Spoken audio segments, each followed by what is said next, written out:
Is for the Bhakti Vichar Manch. The flow of the program today is we'll briefly introduce Bhakti Vichar Manch for 5 to 10 minutes, and then the program of Dharma Civilization Foundations program will begin. Is it okay? It's not clear? Clear. Okay, good.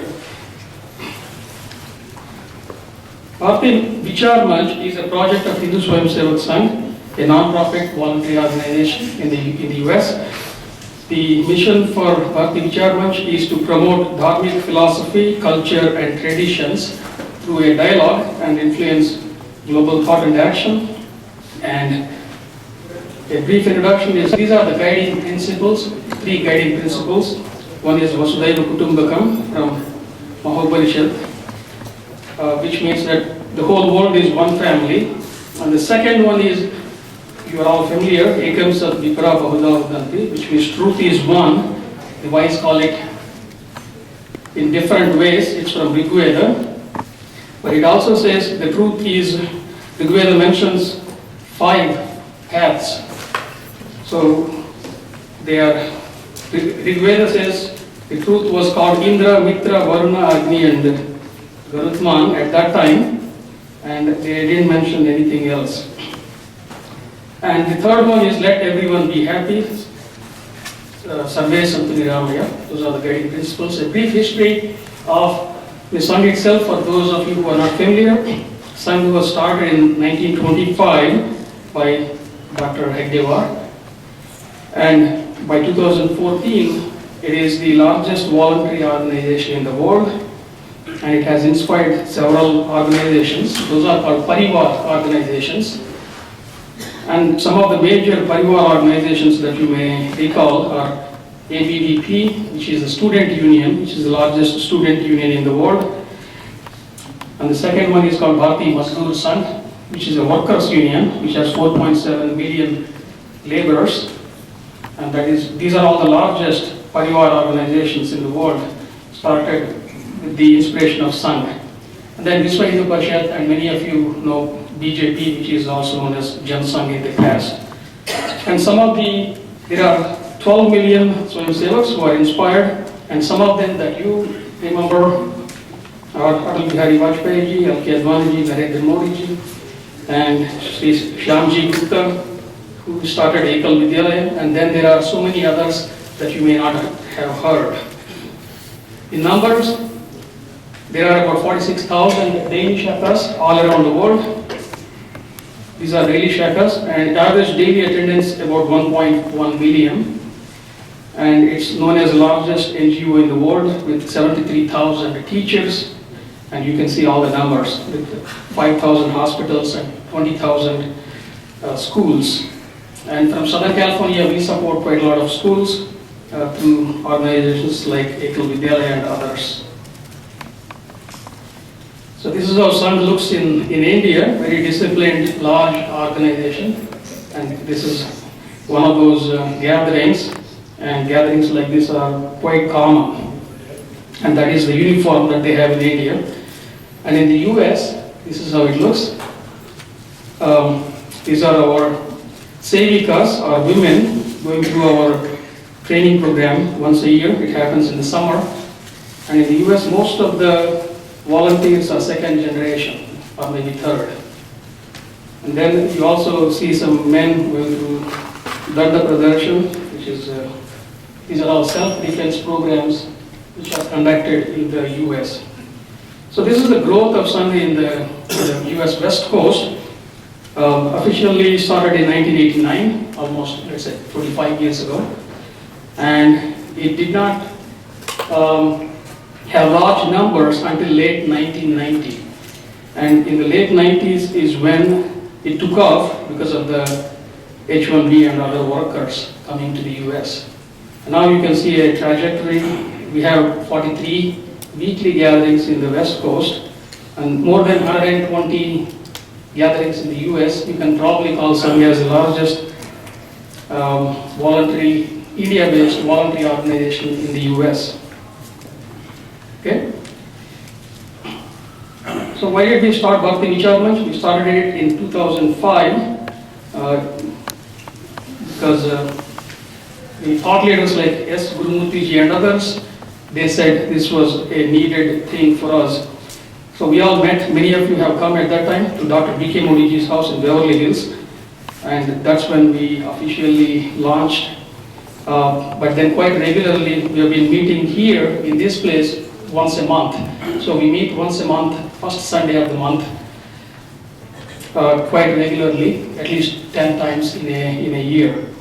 Then we also screened the idea with Professor C.K. Prahlad, who is no longer, he passed away a few years ago. And he also liked the idea and said, go forward.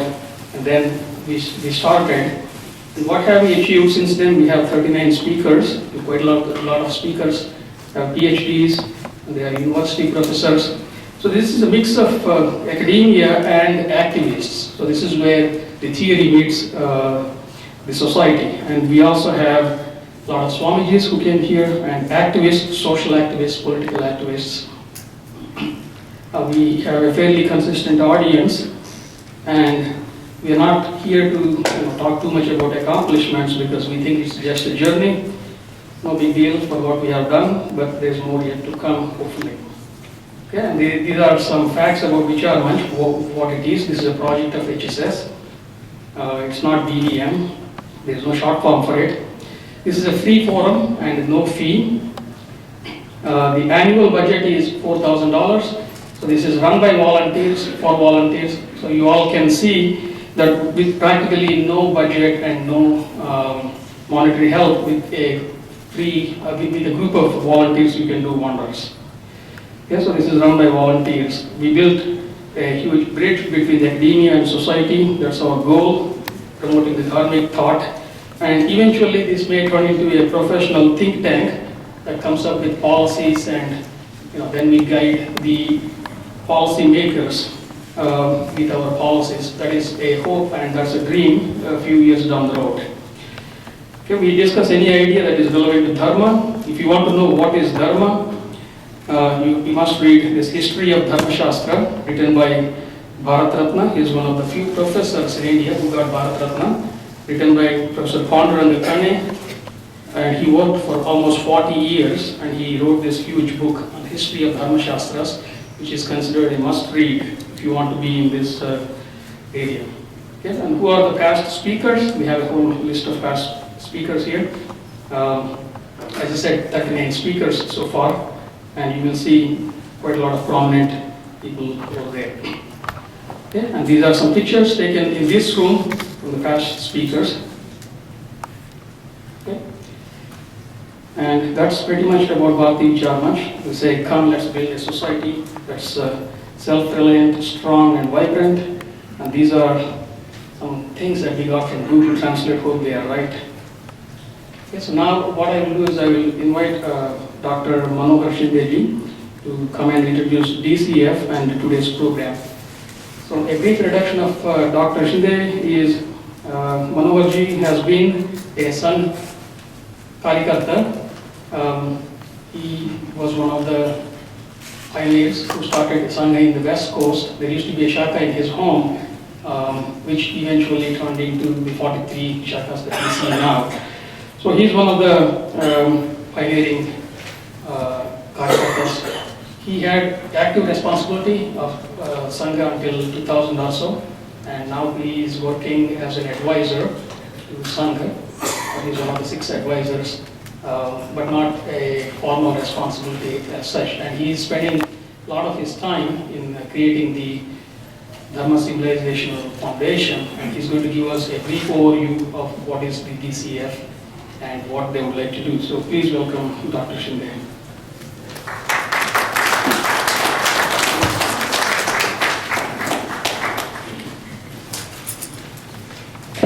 Thank you very much. I deeply appreciate Bhakti Vichar Manch for giving this opportunity for the sharing of some ideas of Dharma Salvation Foundation.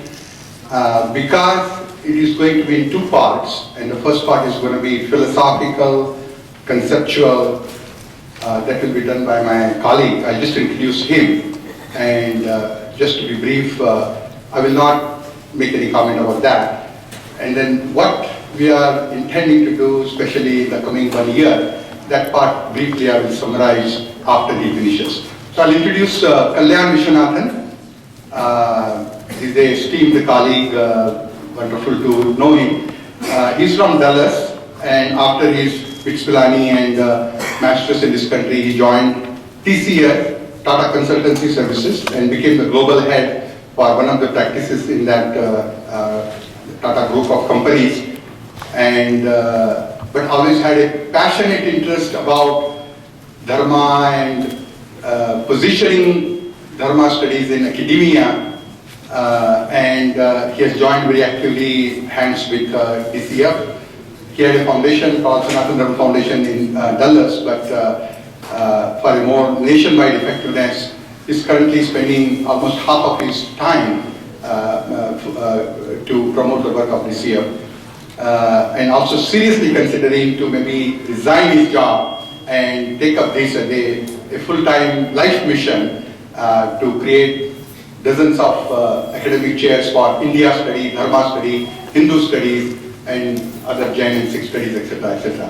So he will come and share some basic ideas about why all this thing is needed to be done, and then what has to be done, and etc., that I will comment after him. Thanks.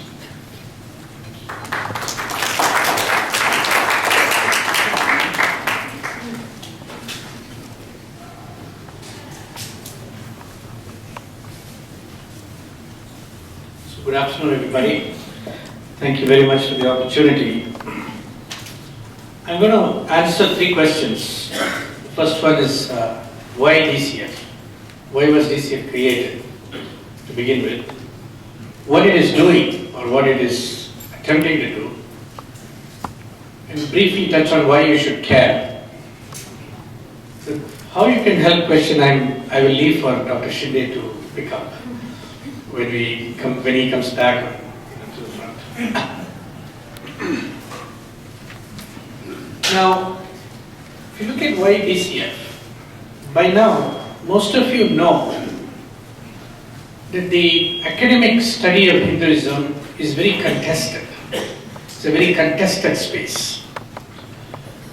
In the sense that there have been many interpretations of Hindu thought, Hindu scriptures, Hindu material, practices, beliefs, in ways that are not very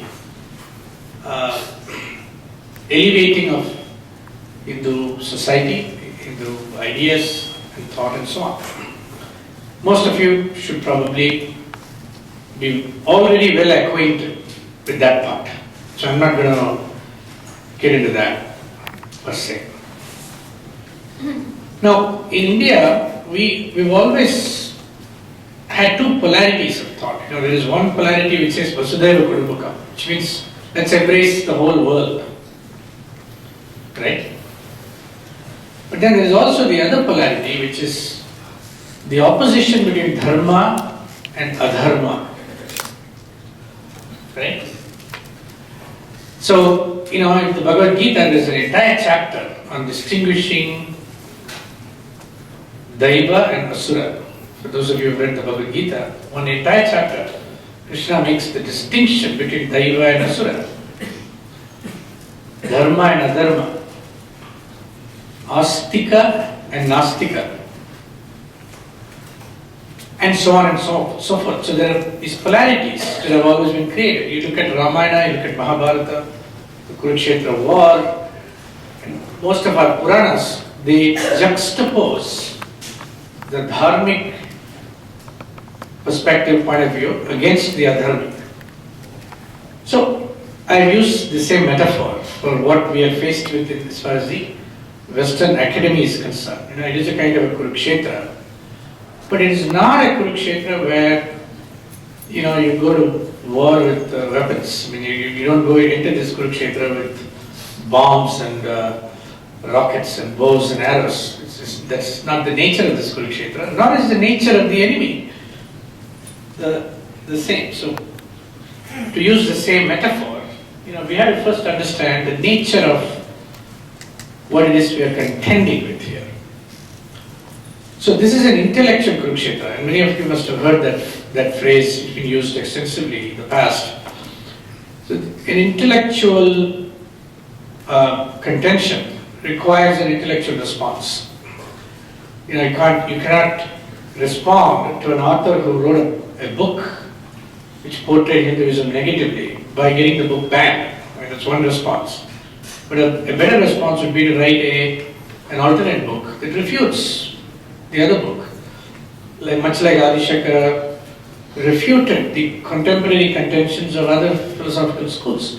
So there is an intellectual way of refuting, of presenting alternate points of view in the marketplace of intellectual activity that we as Hindus need to pursue, and it's a place where we have perhaps lagged a little bit, and the time is emerging where we need to participate more intensely in this process. Now, if you look at Indian self-understanding, and by that I mean the way Indians understood themselves through millennia upon millennia, they were through native Indian categories of thought. So what are they? So you think about it. The native Indian categories of thought, Veda as Pramana, Moksha and Dharma, categories of Indian thought, okay, very important categories. Karma, Janma, very important Indian categories of thought. They permeate all the Indic traditions, almost all of them. Brahman, Darshana, Vedanta, Sankhya, Yoga, Mimamsa, Vaiseshika, Nyaya,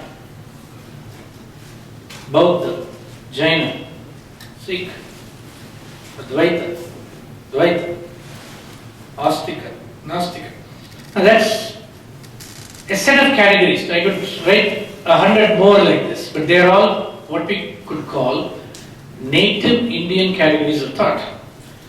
And from time immemorial to until relatively recently, our self-understanding, our understanding of ourselves was based on these categories of thought. Until it got interrupted in the 1780s. So beginning with the East India Company, Sir William Jones coming into India, the setting up of the Royal Asiatic Society in Calcutta, there was a very intense period when India came under the scrutiny of the Western scholars.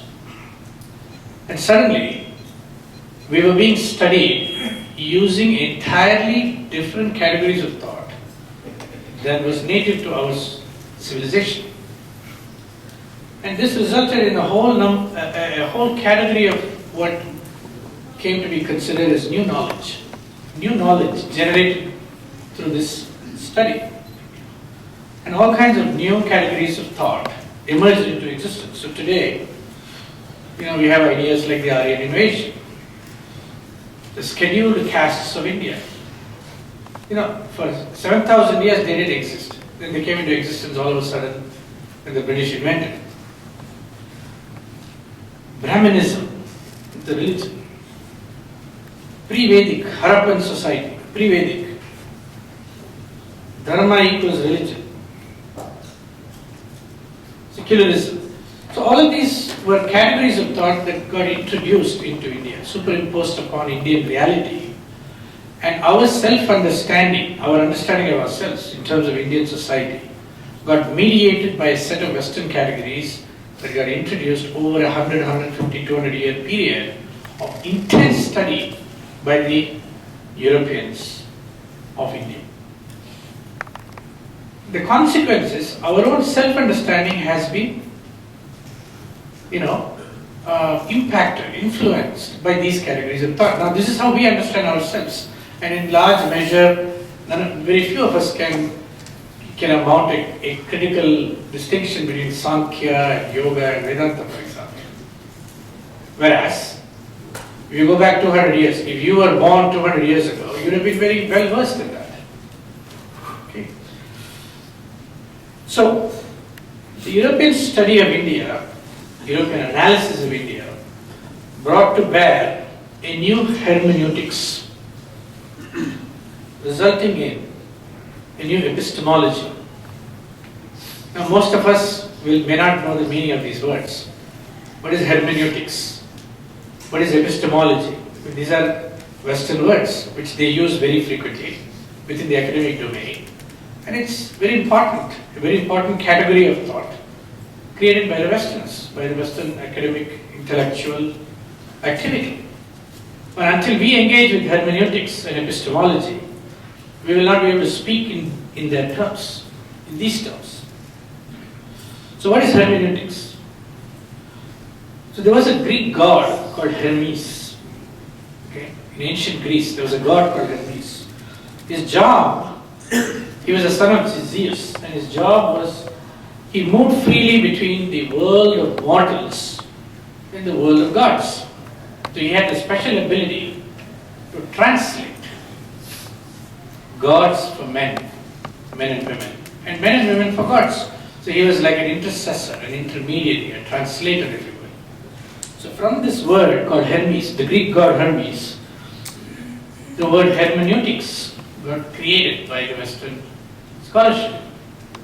So hermeneutics, when it first emerged into existence, was the theory, it was basically the theory of how to interpret texts. In particular, biblical texts. The hermeneutics as a word got generated in the context of interpretation of biblical texts, primarily. And it got expanded to interpretation of Abrahamic texts in more general. Today, hermeneutics has become a general theory of interpretation of not only texts, but cultures, people, phenomena. So you can apply a hermeneutic to study poverty in India, for example. The Kumbh Mela.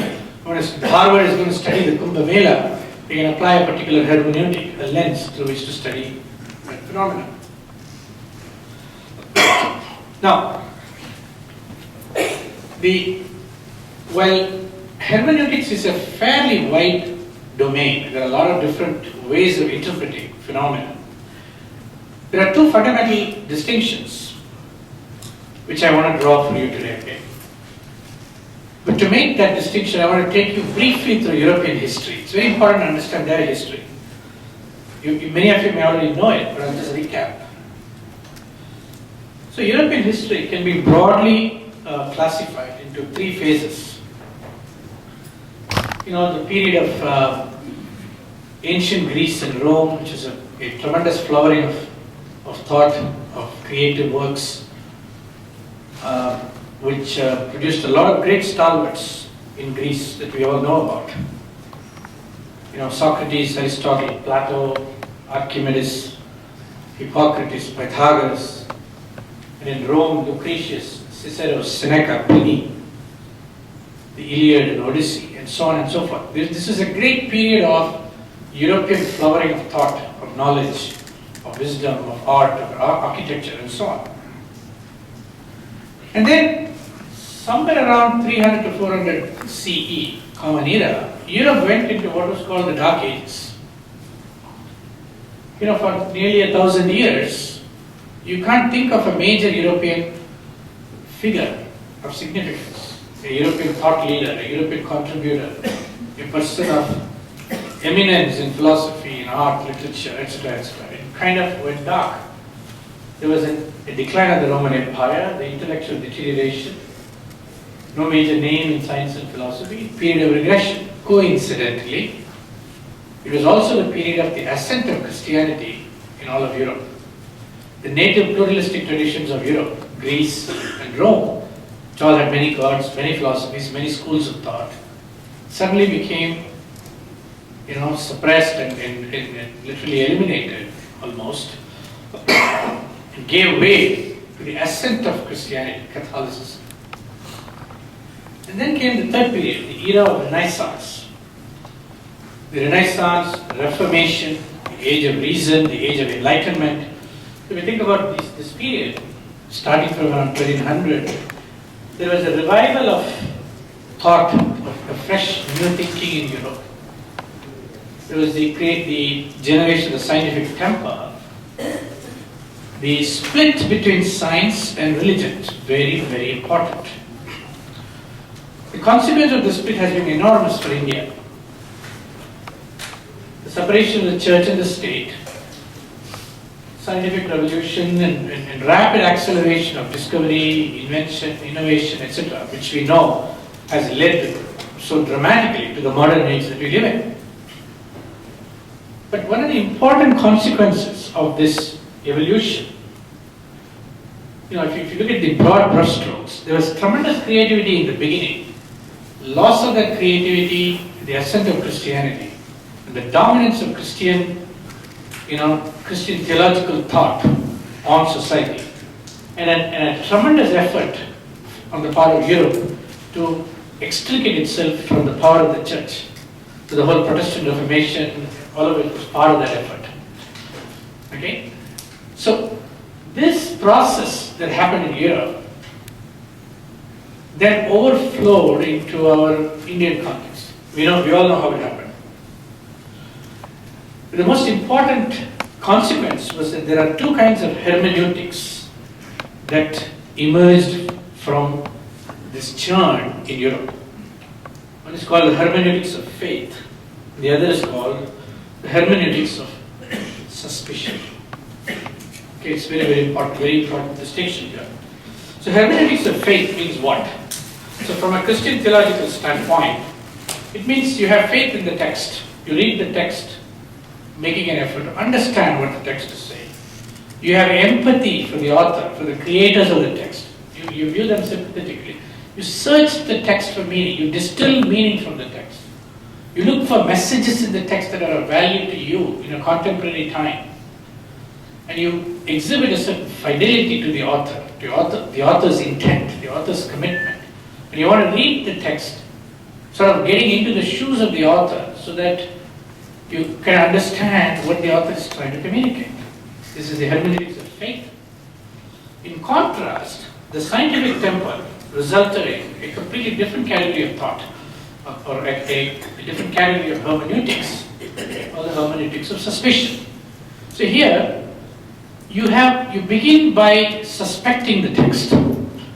You suspect the authors. You look for a hidden agenda in the text. You bring an external framework to bear upon this text. You search for hidden clues that will reveal what the author is really trying to communicate, what his real intent was, which is hidden in the text itself. You look for messages beyond the text. And you presuppose that the author is trying to deceive you. His intention was to deceive you. So you're trying to unearth the deception and go beyond the text to find the truth. Okay, this is called the hermeneutics of suspicion. And the masters of suspicion of European Renaissance were these three figures. We all know Karl Marx, Das Kapital, socialism, communism. One of the most influential thinkers of European Renaissance. The impact that he's had in terms of all that unfolded from his work, in terms of communism, in terms of Russia, in terms of the Cold War. It's a tremendously influential thinker.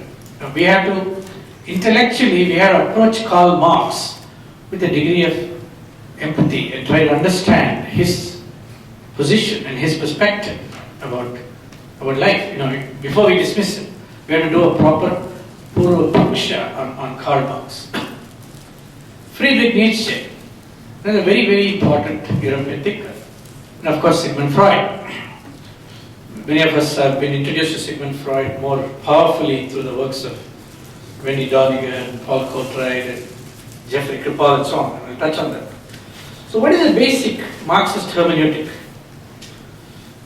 So the history of all hitherto existing society is a history of class struggles.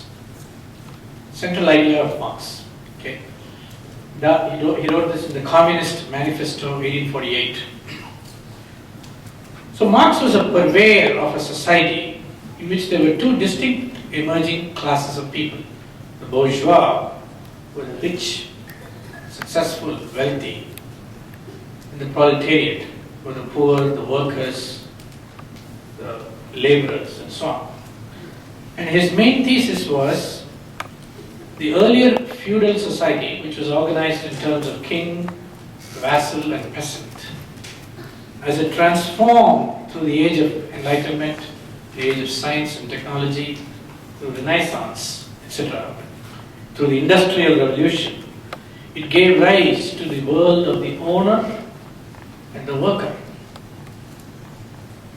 And he postulated a fundamental opposition between the world of the owners and the world of the workers. That this opposition was not on account of an individual owner or an individual worker's antipathy towards each other. It was an antipathy inherent to the class in which they belong. And he started interpreting all society through a framework of class struggle. This is called Marxist hermeneutic. The handle gives you the society with the feudal lord, the steam mill society with the industrial capitalist. Okay?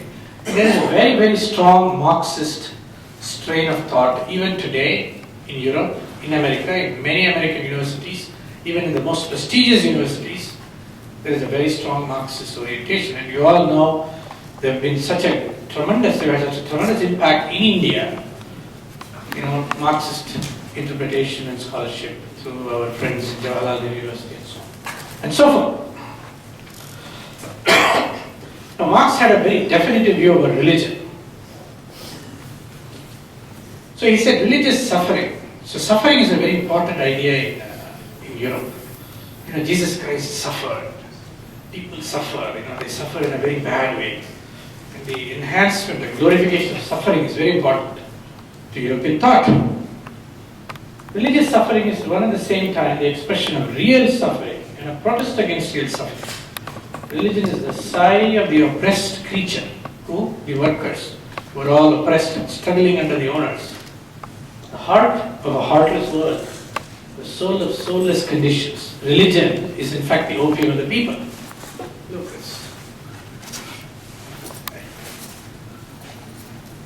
so, according to Karl Marx, the religion numbs the pain of the exploited man, and he forgets his pain for the moment.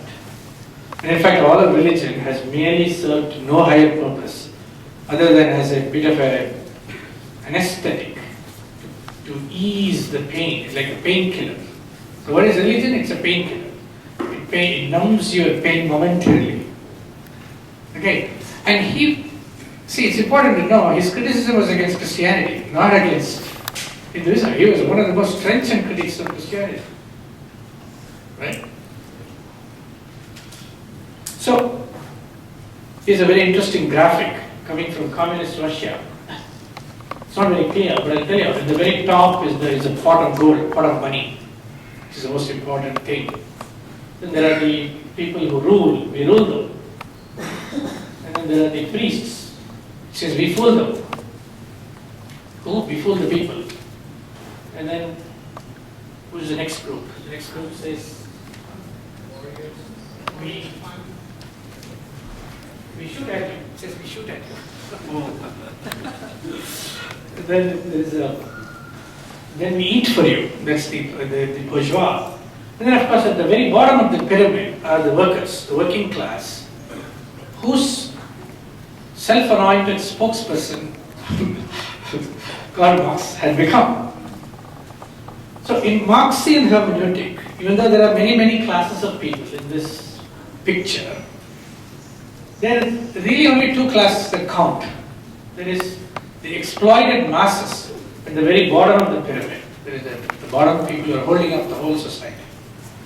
And the rulers, priests, military and owner classes who are all happily organized in a nexus of collaboration to sustain the basic exploitatory opposition between the exploited and the exploiters, right? So in this paradigm, man, human being, has exactly two choices in life. You can either choose to be an exploited person, or you can choose to be a person who exploits others. This is the Marxist reduction, or Marxist hermeneutic. So, now let's take an example. I've taken an example from a more recent scholar. So, interpreting, from a book called Classifying the Universe, which is a very good book actually. I actually really liked the content of the book. But here is his comment about the classificatory system of Varna in India. The classificatory system like that of Varna is ultimately the invention of a specific group of people whose power and privilege were in part based upon their very ability to seize the enunciative function. In other words, they seize the function of being able to speak for the people and expatiate on how the universe is organized. But more than this, since human beings are themselves inevitably implicated in their own classificatory schemes, those who generated the categorical system also place themselves in the advantageous position within the system. In other words, I assume a social political dimension to a classificatory system which is presented as pure knowledge as pure epistemology, as they say in the Western domain. And what are the implications of this reading? The implication is, well, the people who did this classification, they were just deceiving the other people. Therefore, nothing further needs to be read into the text. There is nothing further of any significance or eminence or worth that we can find, because we've already discovered their true intent. Aha! See, we have uncovered the true intent that the Brahmins were trying to disguise for 7,000 years until Mr. Marx and his disciples discovered it. And many Indians actually believe this. We have assimilated the interpretations, the aftermath, the consequences of this particular hermeneutic. Okay, now let's move on to Freudian hermeneutic. So Freudian analysis was all about the unconscious urges, repressed feelings, things that we couldn't talk about, couldn't express. So a sentiment like Jesus loves me, according to Freud, is just an expression of a child's repressed need for love, unfulfilled and unexpressed. You can see the kind of contempt for religion itself, for Christianity in particular, Jesus, and religion in general. So religion as a source of comfort. Freudian interpretation, a child's wish for a father God would function as a protector. So, I'm giving you two examples, the Marxist hermeneutic and the Freudian hermeneutic. Okay, just so that we get acquainted with the word hermeneutics. It's such a complex word, we get all confused when we encounter that word. And we think it's some really complicated thing. So search for hidden and deeper meaning, unconscious. And of course, with Freud, everything was based on sexuality. And we of course know very well the consequences of this. So, a quick quote from Jeffrey Kripal,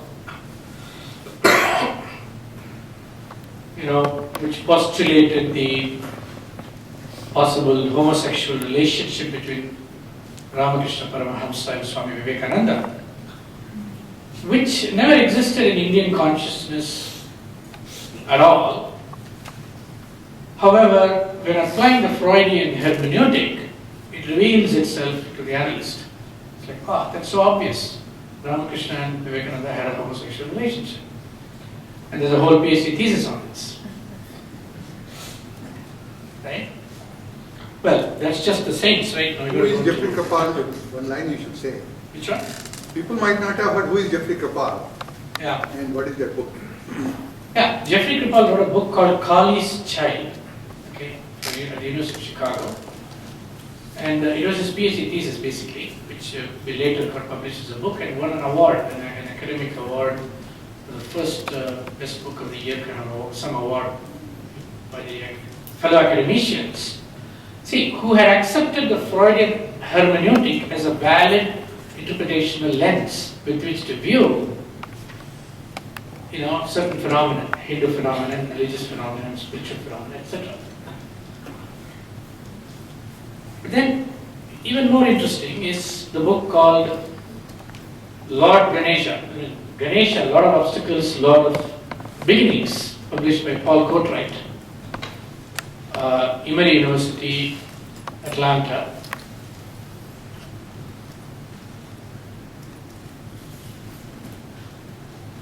interpretations of Ganesha that we would never imagine. So the Hindu practitioners, we would never have dreamt that such interpretation would be possible, isn't it? Yet, such interpretations are readily available if one applies a Freudian hermeneutic. See, my whole purpose in kind of dealing with all this is that our contention is not with individual scholars. Our contention is with the hermeneutic, the lens through which certain subjects are being studied. Is it a valid lens? Does it really produce valid knowledge? Right?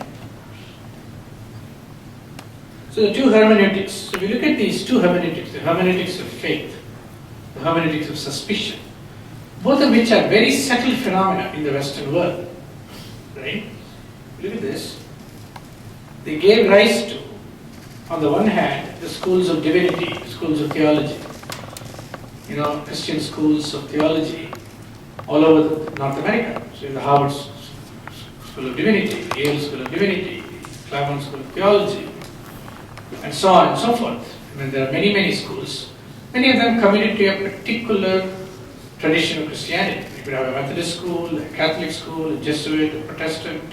A Protestant is a broader category. A Lutheran school, a Dominican, a Franciscan, and so on and so forth.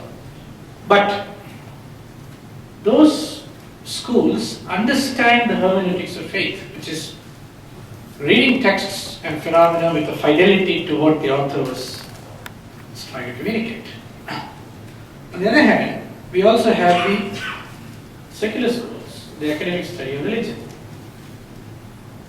The secular schools, the secularized schools, where the academic study of religion much more willingly and happily accommodates the hermeneutics of suspicion. Right? Now, when it comes to Hinduism, we have no schools of theology or divinity. Zero in the whole world. Right? So, while there is a split within Christianity between these two hermeneutics, and there are whole schools of thought, whole groups of academicians organized, either on that side or this side, who contend with each other. When it comes to Hinduism, we do not have a school that promotes a hermeneutic of faith, to use a Western category of thought. The equivalent of this, from a Hindu standpoint, would be our mutts, our Kanchi mutt, our Shigiri mutt, our places of study in India, which were organized to disseminate, and teach knowledge from an Indian standpoint. But they are no longer academically, engaged.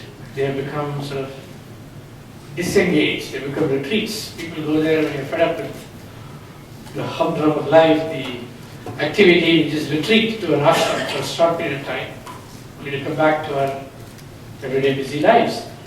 But the notion of a school of theology has not arisen within the Hindu fold yet. Now, if you look at the scholars in Hindu studies, through this lens, through this understanding, hermeneutics of faith versus hermeneutics of suspicion. So you can think of it as scholars as belonging primarily in these bands. I know scholars don't like to be banded, but I'm going to broadly classify them in these three categories. So you have on the one hand extreme cases of hermeneutics of suspicion, where a very intense devotion to the Freudian interpretation has been attempted by many, many scholars in that particular school of thought. A couple of examples we saw. There's also the Marxist school of thought. So many of them. We could document hundreds of scholars who interpreted Hinduism through the Marxist hermeneutics. And then of course, there are scholars who are more in the middle of the road, who can try to achieve some sort of balance between a more authentic interpretation of Hinduism while also applying the techniques of suspicion. which are today very, very mainstream in Western academia. The real question is, where are the scholars who study Hinduism with Shraddha? Again, we have to reintroduce this Sanskrit word. What is Shraddha? Now, luckily for me, I encountered a Swami Dayananda Saraswati in Ashtavidya Gurukulam, where I went as a skeptic, as a non-believer, as a person who didn't like a lot of the symbols of Hinduism. I wanted to argue and debate. I was about as argumentative an Indian you can probably imagine.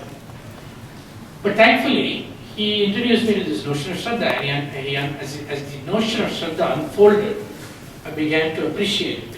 So what is Shraddha? We need a new hermeneutic for the study of Hinduism. So Shraddha is akin to faith, is more closer to the Christian notion of faith and belief. But it's more than mere faith. It goes beyond faith. It's a willingness to consider the text or teaching with an open mind. It is faith in the teacher, faith in the teaching, faith in the tradition, faith that the effort to understand will be rewarded with knowledge at the end of the process. A willingness to submit oneself to the recommended practice. If you're studying yoga, there is a practice to it. If you're studying Vedanta, there is a practice to it. Ashtanga yoga has a practice. You've got to submit ourselves to the practice. Because knowledge in Hinduism is not a mere matter for theoretical understanding. We need the upasana, the adhyasana, the practice of various disciplines that ultimately lead to spiritual knowledge. It needs a willingness to be wholly transformed in the process of the study and the practice. Wholly transformed spiritually. And it definitely requires deep integration of theory and practice.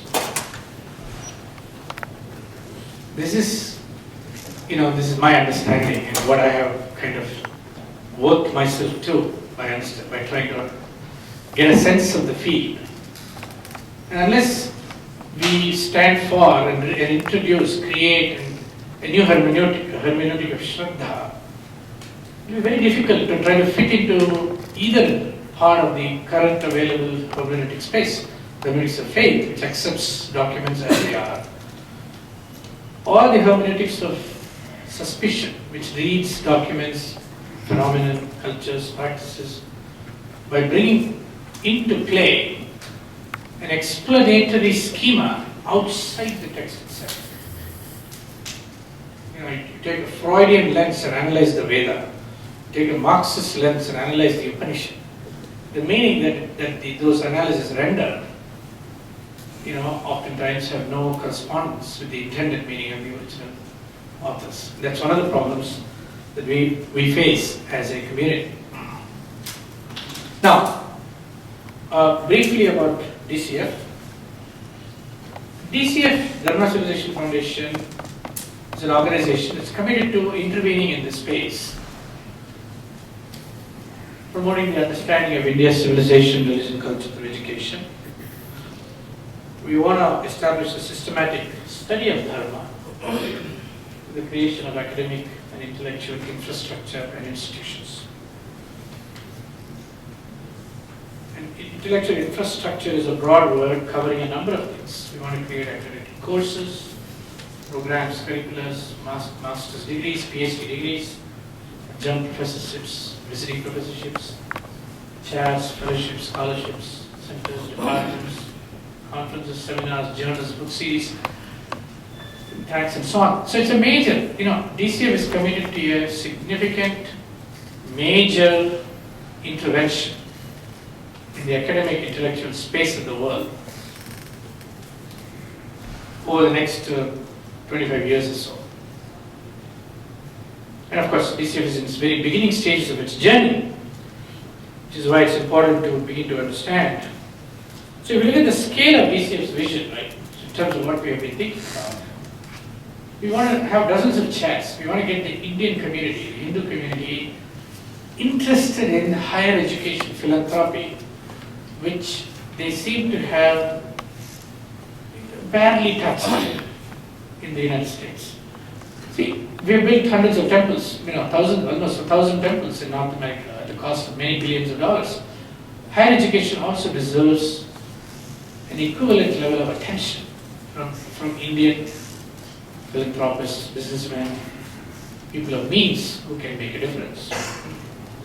We want to create 4 to 8 centers, various universities studying Dharma, Hindu, India under various categories. We want to have our own little college somewhere. The 10 faculty members and 100 students who can develop ideas, new hermeneutics, new ideas, new papers, new kinds of research material.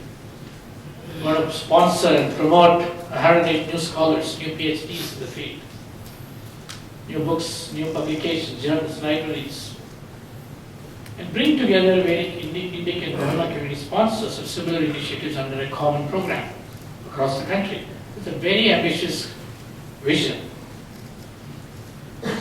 In terms of our current engagements, we are engaged with the University of Southern California, UC Irvine, Graduate Theological Union, Berkeley, USC, several others. So we've put together some plans to spend about $60 million over the next 5 years. And I have to say it's money we don't have. So the part of the challenge, part of the breakdown we've created for ourselves is, okay, we're going to go get some money from some people.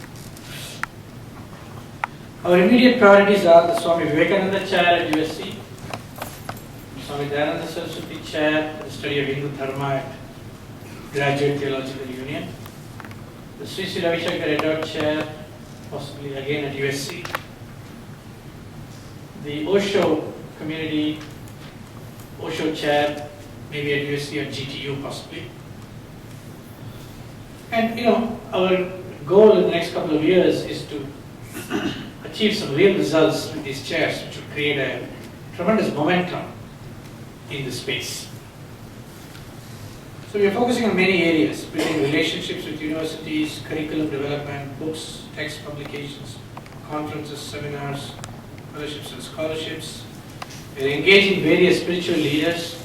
Our spiritual leaders have diligently stayed away from the academia, barring occasional lectures, talks, etc.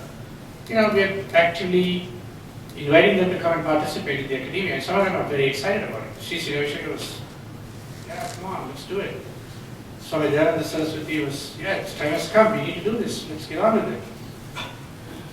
And so on. So others, we hope, will come soon. We are engaged with the Chinmaya Mission, the Swaminarayan community, Amachi group, and so on. So as this unfolds, we think a lot of very good, hopeful developments will happen in the community. We are proposing an entire school at GTU, Graduate Theological Union. We've been very welcoming to the idea of a Hindu school. We are proposing a center under the School of Religion, Center for Indic Dharma and Civilization Studies at USC.